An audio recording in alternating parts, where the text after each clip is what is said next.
Welcome to the January 19, 2017 Murfreesboro City Council. Councilmember Rick LaLance has our prayer and our pledge.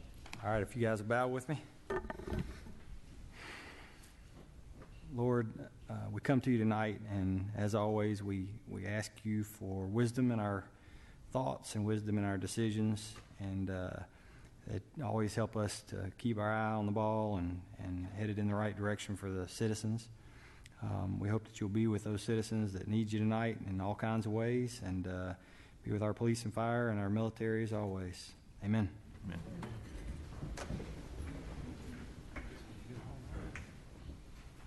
I pledge allegiance to the flag of the United States of America and to the republic for which it stands, one nation, under God, indivisible, with liberty and justice for all.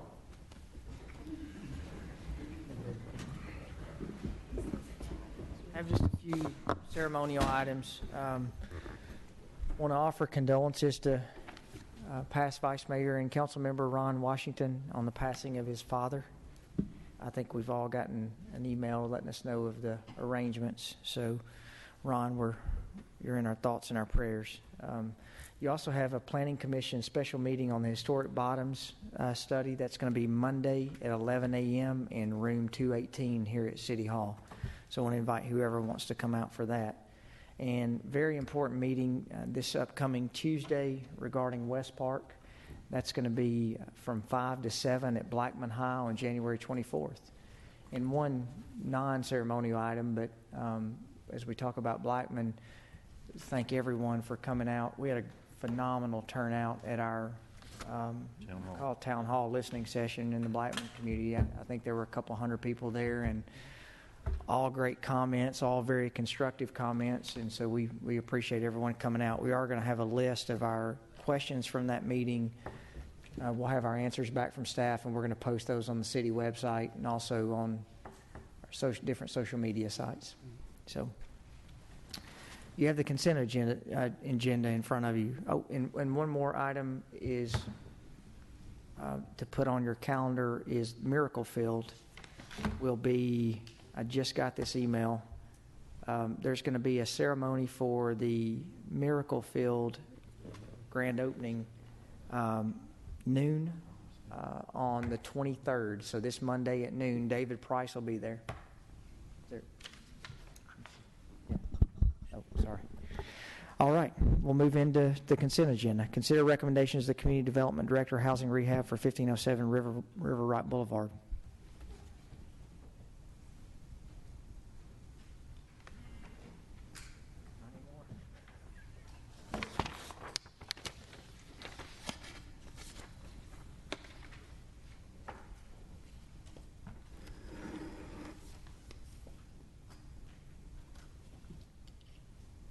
Move for approval.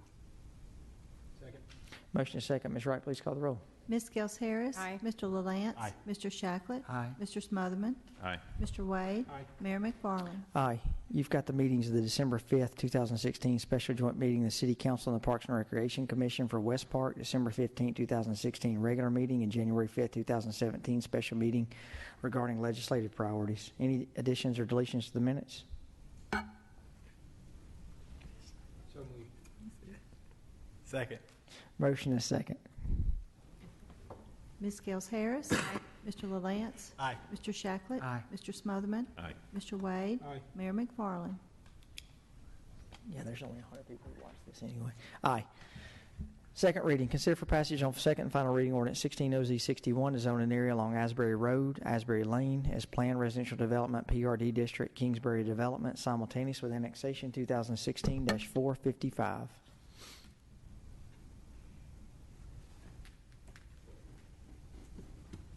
Move for approval. Second. Motion is second. Ms. Wright? Ms. Gels Harris. Aye. Mr. LaLance. Aye. Mr. Shacklet. Aye. Mr. Smotherman. Aye. Mr. Wade. Aye. Mayor McFarland. Aye. Consider for passage on second and final reading ordinance 16OZ63 to zone an area located along Osborne Lane as single-family residential 12 RS12 district and single-family residential 10 RS10 district, simultaneous with annexation 2016-454. Move for approval. Second. Motion is second. Ms. Wright? Ms. Gels Harris. Aye. Mr. LaLance. Aye. Mr. Shacklet. Aye. Mr. Smotherman. Aye. Mr. Wade. Aye. Mayor McFarland. Aye. We'll move into first readings and consider for passage on first reading ordinance 16026, amending Murfreesboro City Code, Chapter 11, Electricity, Section 11.1 Section 11.1, 11.2, and 11.3, dealing with the Murfreesboro Electric Department. Move for approval. Second. Ms. Wright, motion is second. Ms. Gels Harris. Aye. Mr. LaLance. Aye. Mr. Shacklet. Aye. Mr. Smotherman. Aye. Mr. Wade. Aye. Mayor McFarland. Aye. We'll move into new business and hear from Job Hastings and Associates with regards to the comprehensive annual financial report for fiscal year June 30th, 2016. Mr. Mayor, members of the council, it's our pleasure to be here and present this audit report for the fiscal year ended June 30th of 2016. We're just going to hit some highlights. The report is available on the website now, on the city's website, so citizens who are interested can find it there and find plenty of material to inform them about the financial actions of the city. Just to kind of hit some of the highlights,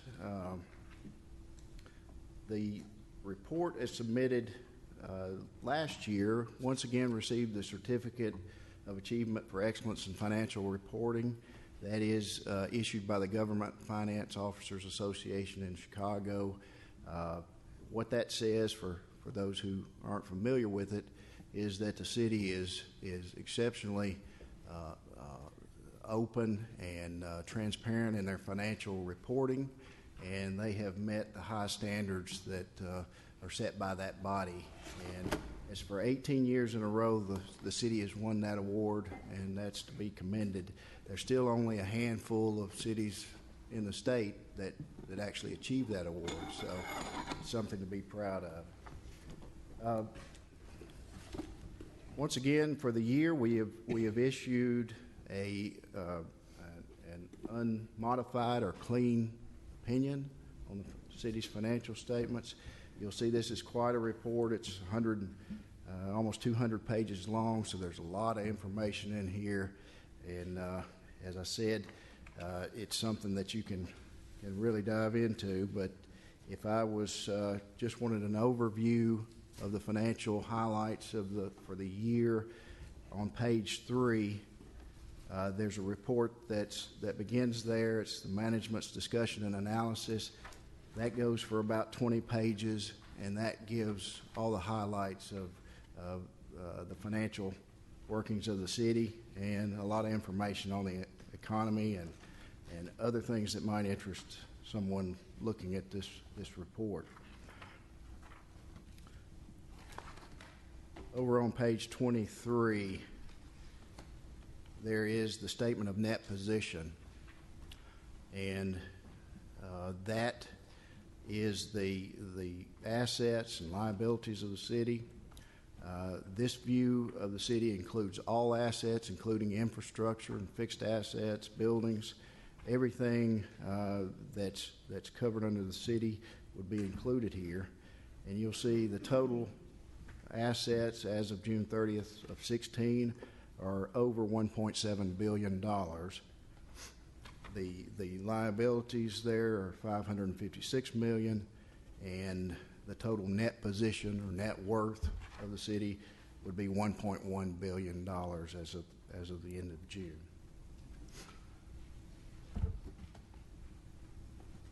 On the next page, 24, I've got a slide here. This is a statement of activities. It includes all the revenues and all the expenses of the city for the year. It's broken down into governmental activities, which would include the departments of the city: fire, police, the recreation, schools, and all the governmental type functions. And the business type activities, which would include water and sewer and electric, are shown here. What we've got on the slide is the revenues for the governmental activities, general government revenues, and it shows kind of the relative weight of those revenues You'll see operating grants and contributions represent 38% of the city's revenues. A large part of that goes to education from grants, federal grants and state grants. And you'll see property taxes there at about 18%, sales taxes another 19%. So you can kind of see in a quick view there where the revenues of the government are derived. Also got a slide that shows the expenses by function. The largest segment there, 34%, would go to education. Police at 15% of expenditures, and fire and rescue 10%. And then you can see some of the other departments there. General government, recreation 8%. One thing that go to the next slide here as well. If you look on page 25,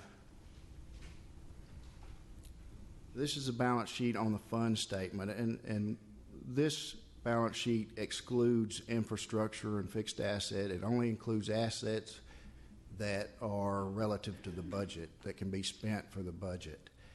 So it's a more traditional look at the governmental funds. And one thing to note is fund balances. You'll see down at the bottom in the general fund column, fund balance represents how much our assets exceed the liabilities in this view. You'll see total fund balance of the city of $67 million, $67.5 million. Some of that is either designated or restricted, but the unassigned fund balance represents what you might think of as a rainy day fund or a reserve, and that number is $60,760,000.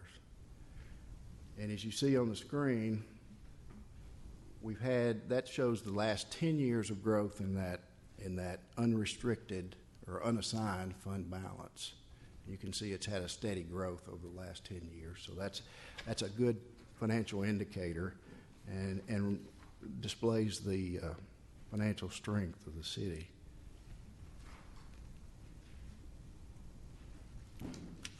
Over on page 27, you've got the revenues and expenditures on a budget basis for the year.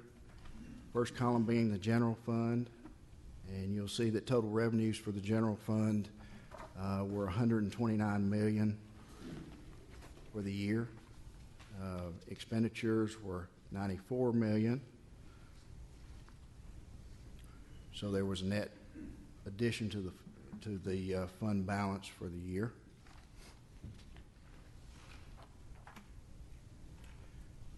As you go further back in this report, there's more detail on the budgets and each of the funds of the city.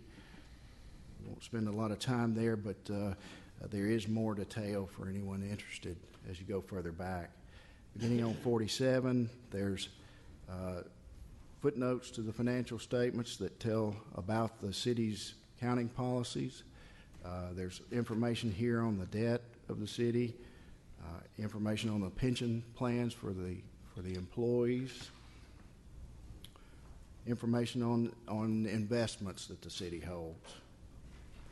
So there's a lot of detail on the financial workings of the city in those pages.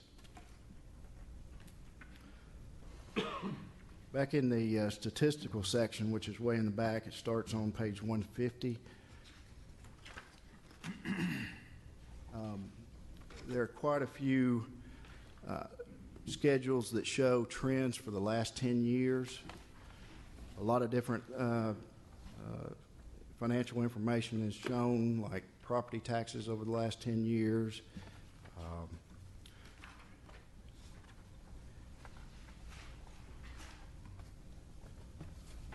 Other information, and it shows the trends, and most of those trends will show how much growth we've had here in the city. You can see displayed there.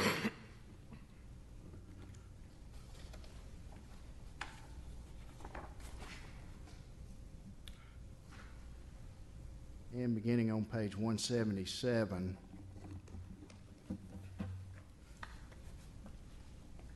there's a schedule of all the federal and state grants that were received by the city, and that's it indicates which department, federal government department those funds came from, and how much was spent in each of those grants.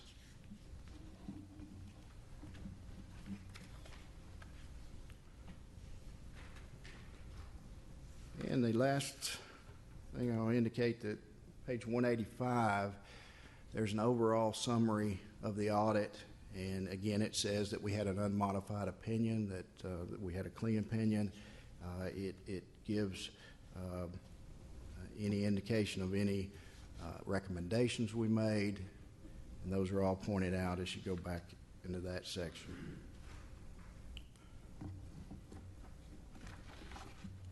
Mr. Mayor, I think that's an overview. Be glad to entertain any questions that anyone has. Any questions for Mr. Jobe? We recently just had a budget or finance meeting, I guess it was last Tuesday, at Patterson Park, and so Mr. Jobe presented a lot of this information to us and in a little greater detail, and want to thank you for the hard work that I know your team does. I think you've got a couple of people you may want to recognize that you probably don't want to say that the years of experience combined that they have, that didn't go well the other day. So.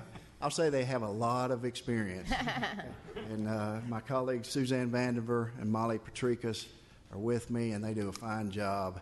And I should point out that Melissa Wright and Aaron Tucker here at the city have done a fantastic job, and we are always appreciative of their help and their hard work, because it is a large organization when you think of all the transactions that run through this city, and it's no easy task to keep up with that, but they do a fantastic job, as do my auditors, and we appreciate them too.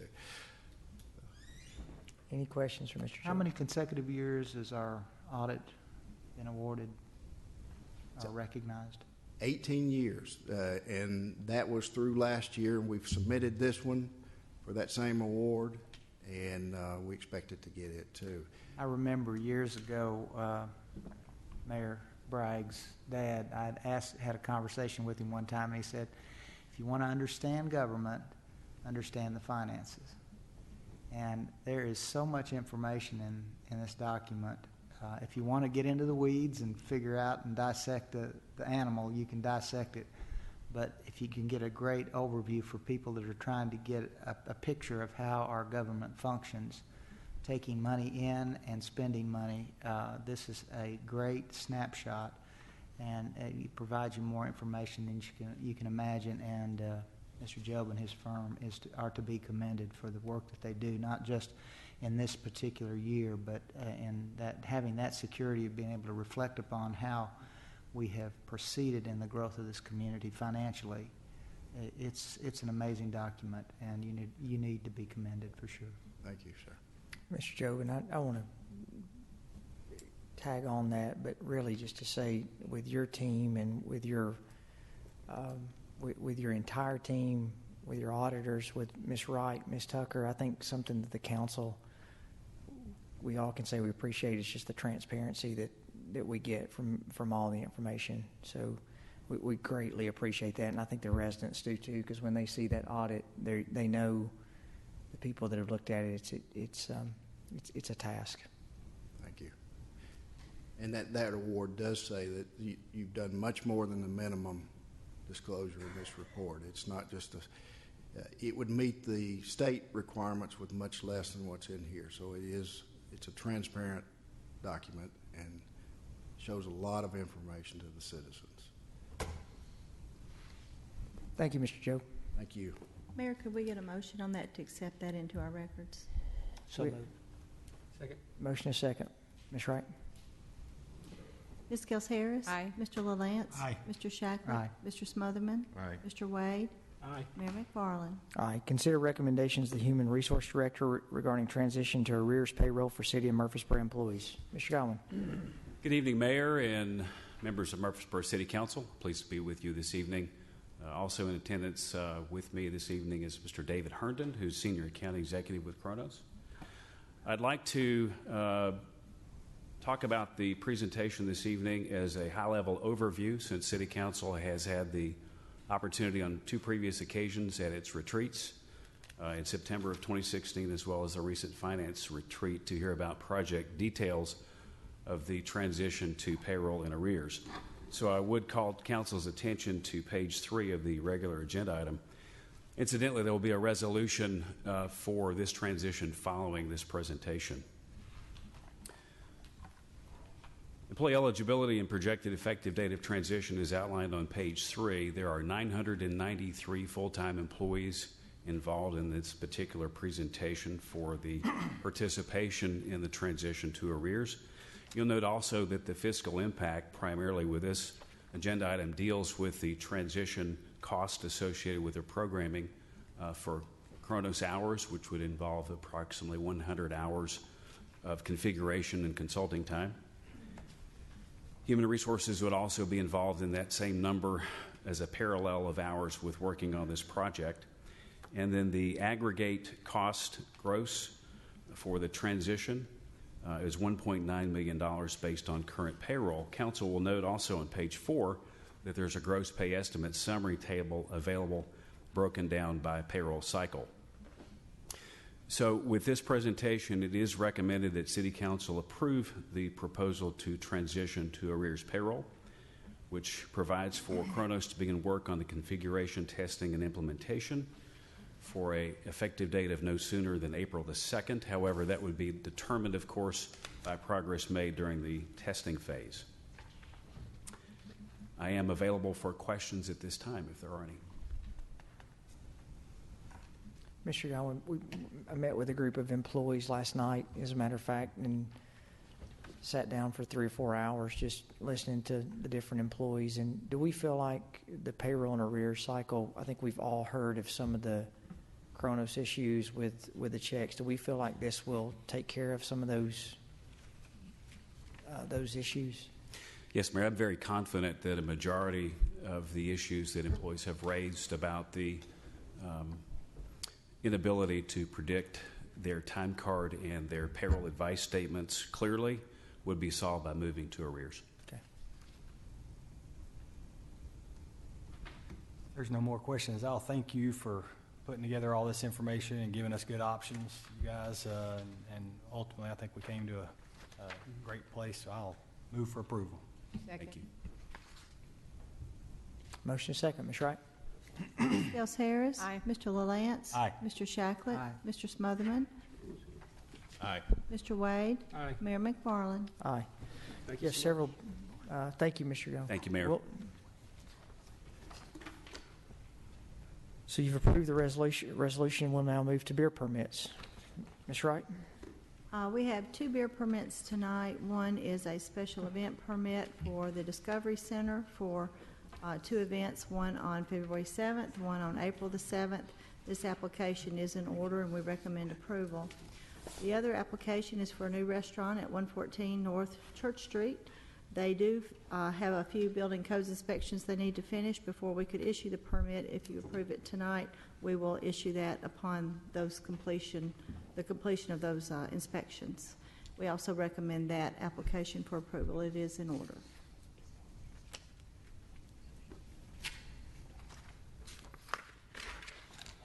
No questions. I move for approval. Second. Motion is second. Ms. Wright?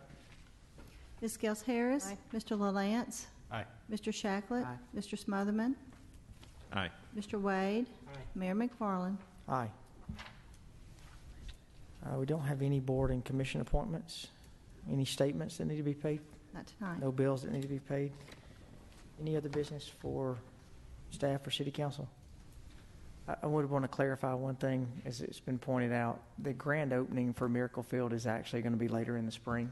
So the event that's Tuesday is for donors who have graciously donated to that project. So Also, one item that I think will have a significant impact on those who have stood in line at our Department of Motor Vehicle. The public library now has a kiosk that you can go in and get your driver's license renewed and take your new photo, and it gives you a little piece of paper, and then about 3 days later, your driver's license appear in the mail. And it's a much swifter process than what we've experienced in the past, and I think it's a great addition to the city and an excellent opportunity for our citizens to take advantage of something that we provide. So, Councilman Smotherman, thank you for bringing that up. I forgot, but thank you to Department Director of Homeland Security that, Michael Logan, who helped with that, who actually is from this area in Murfreesboro, and then Senator Jim Tracy, who really brought with this idea, and then also Assistant Manager Jennifer Moody, who helped shepherd this along the process. So it was a team effort. and I've used it at MTSU and the kiosk they have there, and it is amazing how simple it is and how quick it is. So don't go to right off of Middle Tennessee Boulevard to renew. Just go to the city. You don't have to wait in line, and you don't have to email us about that department. So, Experience. that's right. All right. Any other questions or any council? All right. We'll stand adjourned.